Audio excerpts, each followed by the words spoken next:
सुना ना। कहूँ आज अपन सुनाई ले। वही मिलवा में से ना गुरैया जलेबी लेते आया। अरे गुरैया जिलेबी लेबी न देवी गुरैया जिलेबी। अभी ये तो कहा हम जाना रानी, लेकिन तब वो मन कैला कह देनी। सुना सुनावा। गुरही जलेबी अभी चाहे पिया मिलावा में। ऐसा ना कि ये रियाज से संदीप राज से मंगवा ले, ठीक है ना, हमारे टाइम ना।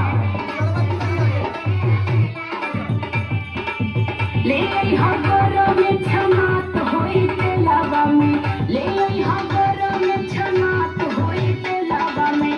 गुरही जलेबी अभी चाहे पिया मिलावा में।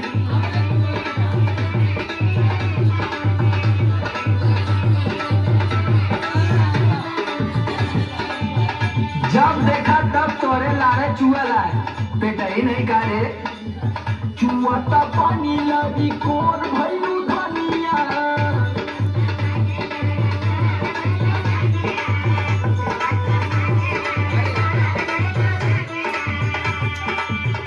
अरे नन होए के चाटत चटोर भैलू धनिया, चटोर भैलू धनिया। चुआता पानी लगी कोर भैलू धनिया।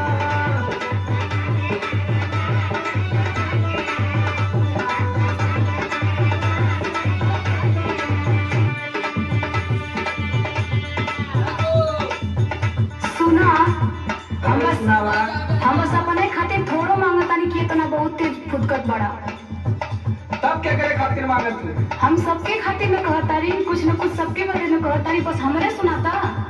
सबका ठिका ले ले तू। अरे काहे ना, परिवार चलाओ के बाद तो ठिका ले के पड़ी ना। सुना सुनावा। अम्मा जी के लिहा पकौड़ी, बाबू जी के केला।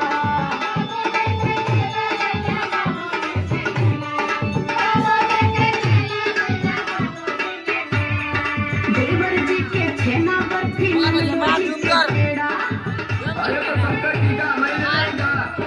जाके हैप्पी से और विक्की यादव से पूछा।